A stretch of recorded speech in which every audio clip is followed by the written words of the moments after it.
Hello everybody. In today's lecture, we'll be talking about the institutional setups for clinical research.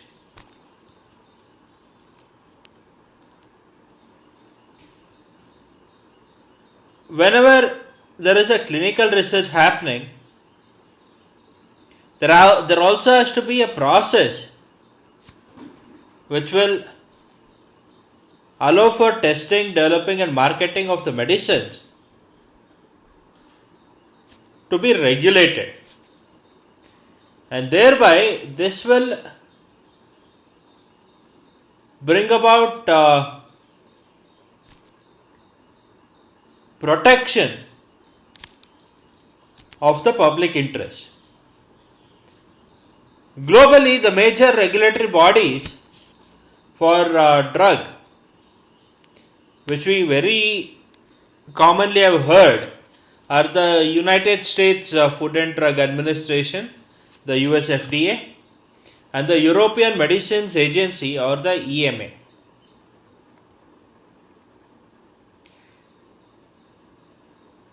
These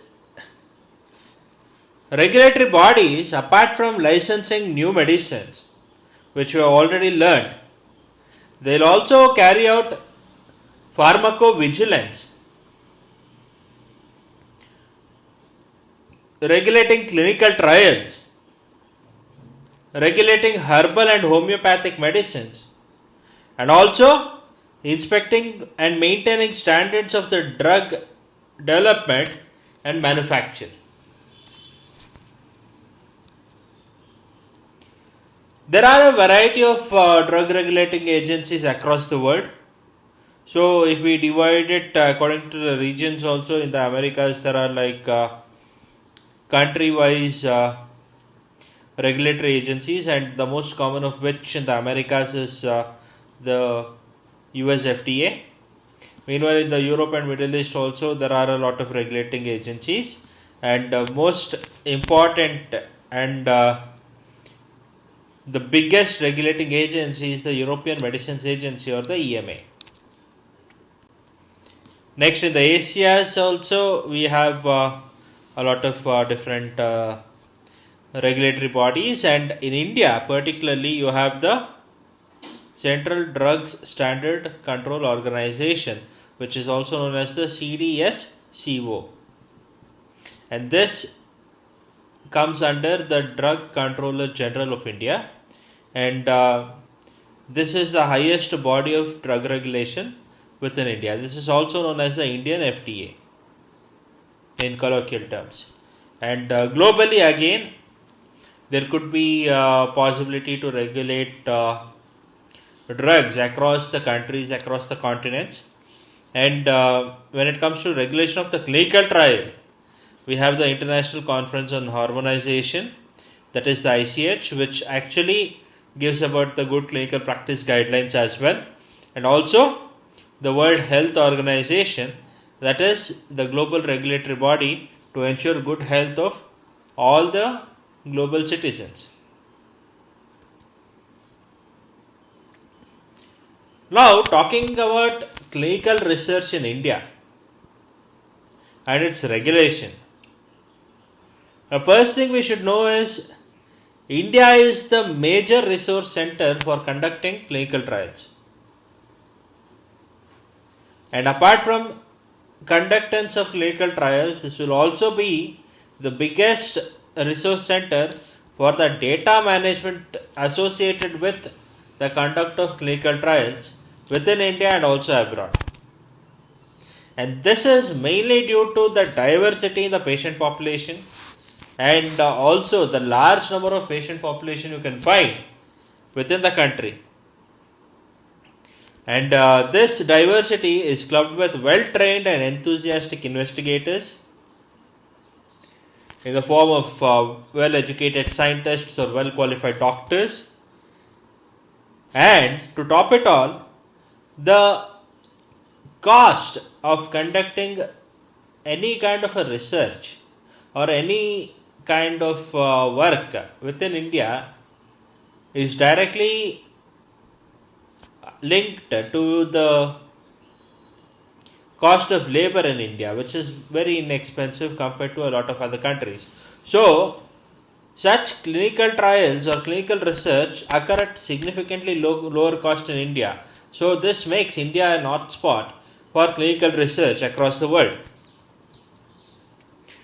So, when there are a lot of clinical research happening within India, there must be regulations to make sure that this clinical research does not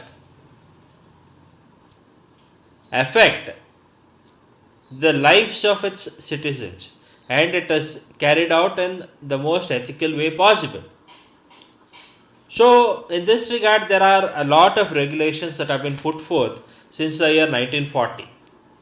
And the first regulation came in the form of the Drugs and Cosmetics Act, and clinical research has been categorically mentioned in the Schedule Y of the Drug and Cosmetics Act of 1940. And then again, this act was amended in the year 2005, and there came out Drugs and Cosmetics Amendment Rules of the year 2005. And also, before there was any proper setup that was put forth for clinical trials, there was also the Indian Good Clinical Practice Guidelines of the year 2001, which was eventually replaced by the ICMR guidelines, that is Indian Council for Medical Research Guidelines of the year 2006. And also in most of the cases, there has to be compliance to the DBT or the Department of Biotechnology guidelines also put forth by the Government of India. Additionally, with specific reference to the medical education and medical research, the Medical Council of India Act of the year 1956 was put forth, and it was also amended in the year 2002. Likewise, there was the Central Council for Indian Medicine Act of 1970, and the guidelines for exchange of biological material across the world, and this was a Ministry of Home Affairs order of the year 1997.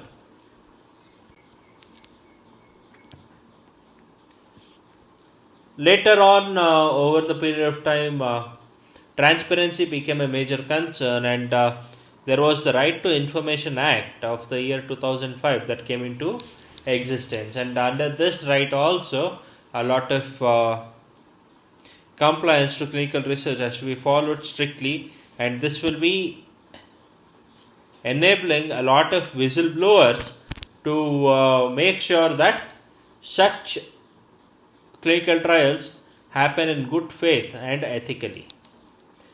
Most importantly, the Constitution of India guarantees the right to live and the right to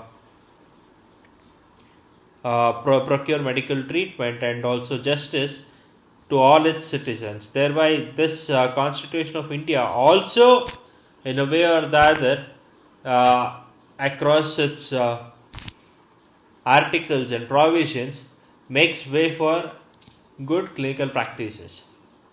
And nextly, we have the biomedical research on human subjects, which is the Regulation, Control and Safeguards Act, rules and codes of ethics of professional bodies regulating the practice of medicine in India, such as the Medical Council of India, the Department of Ayush, Bill 2005.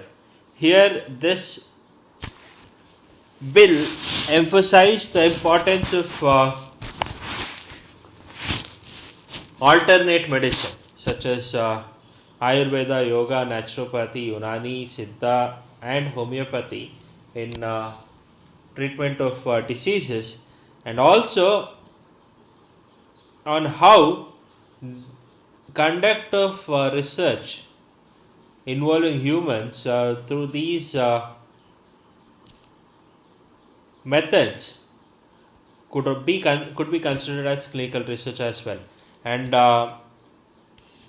furthermore, as I told you, we have the CDSCO, that is the Central Drugs Standard Control Organization, which ensures that all the regulations put forth under these laws and according to the guidelines of the ICMR, the clinical research is carried out, and all of which is approved by the Drugs Controller General of India, the DCGI. Recently, we also had another act that was passed, that is the New Drugs and Clinical Trial Rules 2019. This new set of regulations covers the provisions for promoting clinical research along with incorporation of complex topics associated with clinical research, like that of the orphan drug, the post-trial access, and the pre and post submission meeting. This particular New Drugs Act will apply to all the new drugs, investigational new drugs for human use, clinical trials, bioequivalence and bioavailability studies, and ethics committees. So this new drugs policy has also put forth on how exactly the approval for each of the drugs can be obtained, and there has to be drugs and substantiated with clinical trials or biomedical and health research, or import and manufacturing of the new drugs, and how each of the drugs, be it the new, old, or the phytochemicals and academic clinical studies and everything else, can be approved or not approved or utilized within a market. Now coming to the Institutional Ethics Committee or the Institutional Review Boards, that is the IEC or IRB. This committee will be the one that is present at the institute where you are working. So let us say you are working in a renowned laboratory within your country, and usually your laboratory or your university will have its own ethics committee or review board, and this committee or review board will review and approve the clinical trials which are taking place within their jurisdiction, meaning that within the institute before the trials can begin.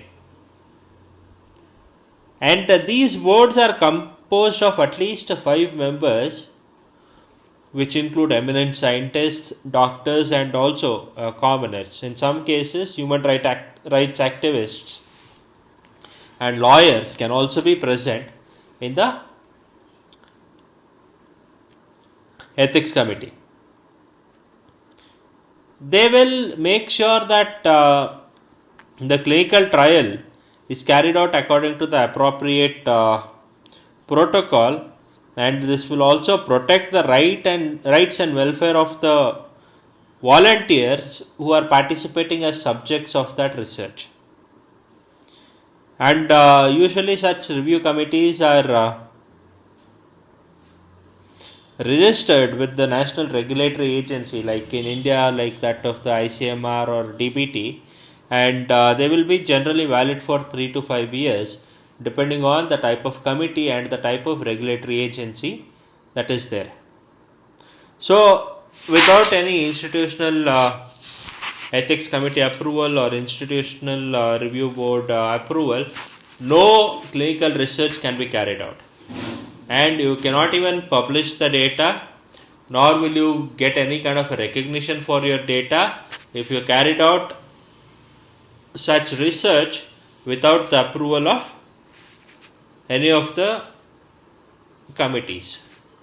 So with this, I would like to conclude today's lecture. Thank you all.